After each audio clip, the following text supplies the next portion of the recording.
I did become a small-time pool player. I was a road player. I hustled pool from Toronto to BC.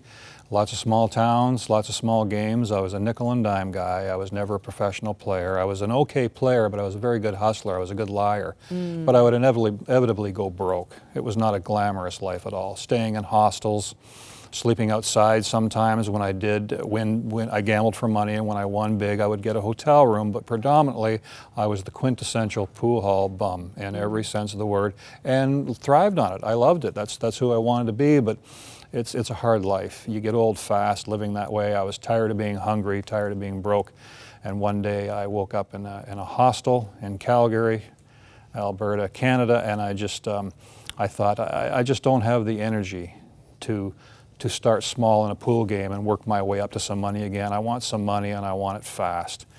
I'm going to rob a bank. Wow, and you got away with that. I got away with it. So you decided to try it again. Yes. But you happened to choose a bank somewhat near your mom's house. A little too close to home, as the saying goes. Oh. Yes. It wasn't just any bank. It was my mother and father's bank. They didn't own the bank, but it's where they did all their banking. Small town, and they worked right across the street from the bank as well. Oh. That was the bank I decided that I would rob. I was not the brightest bandit on the block on any given day, and yeah. And you got away with that one as well. So what finally got you turned in? I was chased. I was actually foot chased by the manager of that bank, who I understand was severely reprimanded by the police afterwards. He chased me out of the bank, but I lost him. I jumped over the hedge in my mother and father's backyard. He didn't know it was their backyard. So this chase was going on through the suburbs, and I lost him leaping over the hedge of my mother and father's house, where he stopped chasing me, and I was hiding out in the basement. And then you told your parents. My mom worked across the street. She never ever came home from work, ever. She came home from work that day at noon. The neighborhood crawling with police, news cameras everywhere, small town, a bank's been hit, this is big news. And there were reporters and police everywhere scouring the neighborhood because they knew that I was holing up in a house somewhere, or assumed.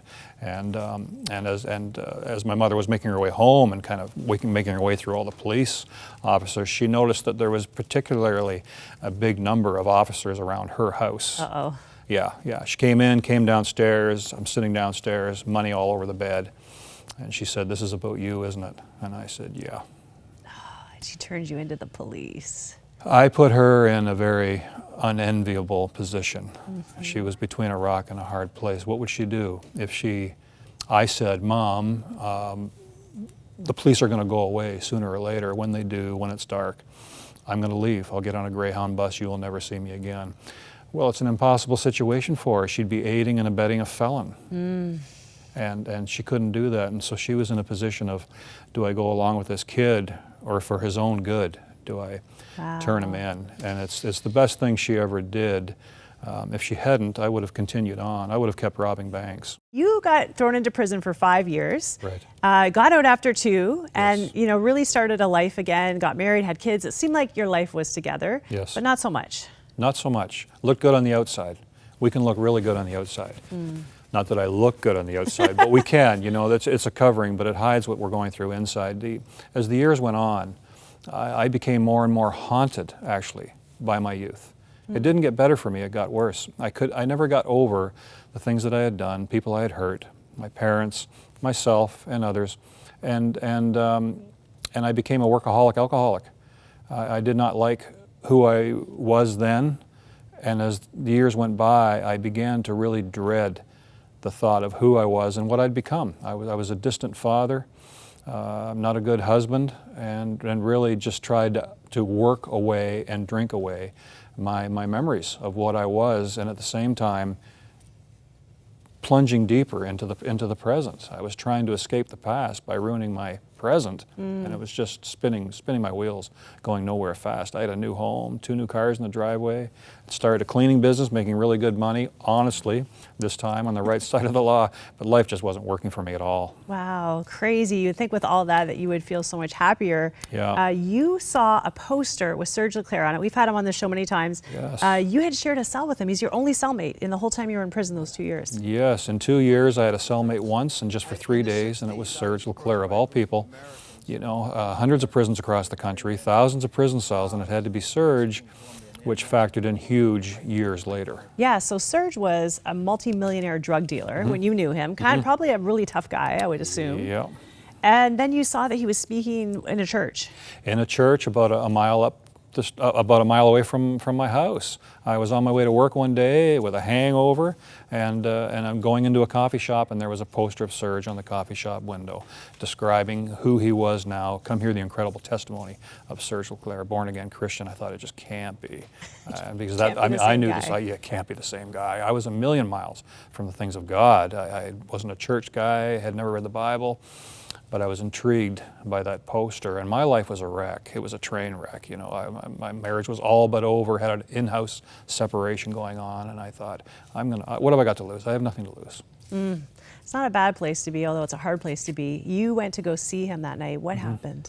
It was in the afternoon. It was a Saturday afternoon, and I was listening to and looking at a real live, walking, talking miracle. The Serge that I knew in prison had a grade 4 education. The Serge that I met that day in church now had a master's degree in sociology from the University of Waterloo. He was speaking itinerantly all over North America, and he was very eloquent and very gentle. And you have to remember the Serge that I knew back in prison was the multimillionaire career criminal, drug lord, very violent.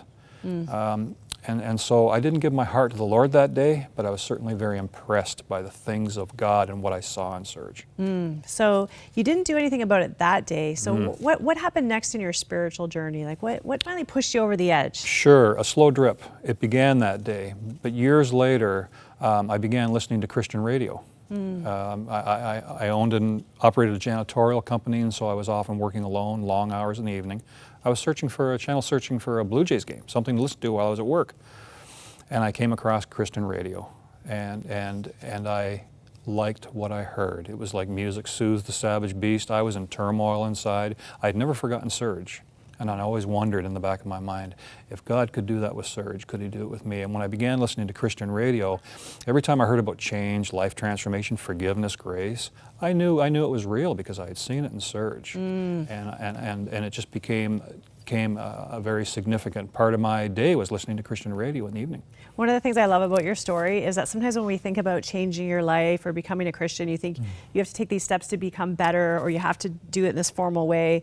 Literally, you were by yourself at night cleaning in a building, and you cried out to God. Tell me about that moment. Yes, it was a Focus on the Family radio broadcast. Dr. Dobson was still hosting the radio show at that time. It was a live call-in show, Thanksgiving show, and at the end of the show, he gave an invitation to accept Christ. I was alone in a doctor's waiting room, cleaning, straightening out magazines, vacuuming, and I fell on my knees that night and cried out to God, weeping and sweating and wrestling with God and afraid of what this would mean to me, but wanting it. And I cried out to God and just said, God, if you could forgive me, if you're real, if this is what I'm hearing is real, come into my life now, and I will serve you the rest of my life as best as I can.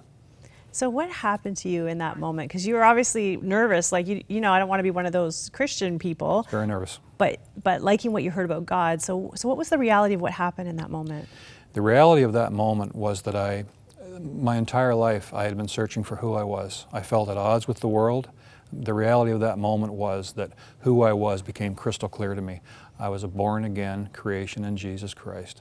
I was searching for answers in all the wrong places, and I knew when I got off my knees that night in that waiting room who I was, to whom I belonged, God, through His Son, Jesus Christ. It all became so clear, and I felt as though when I walked out of the waiting room that night, Jesus was beside me. He wasn't, of course, but His presence was so strong in my life, so much fell off me in those moments on my knees.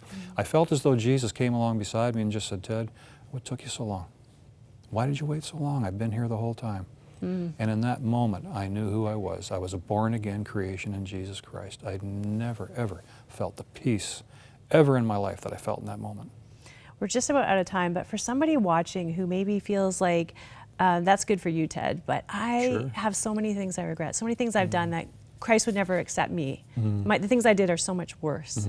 We all live with a tendency to blame ourselves and not forgive ourselves, with regret and shame. What would you say to that person? Well, I would say to that person that God can absolutely and will take our mess and turn it into His message of hope for others if we will just let Him. So true. And that is a universal truth. It's a biblical truth. We do try to argue that, don't we, Sheriff? Oh, yeah, Oh, yeah, that's absolutely. good for Ted. It's good for you. It's good for Serge, but not me. Look what I've done. Yeah. Oh, there's nothing we've done. There's nothing we've done that God can't forgive, and He wants to forgive us. He delights in having a relationship with us. He wants nothing more than to have an intimate relationship with us through His Son, Jesus Christ.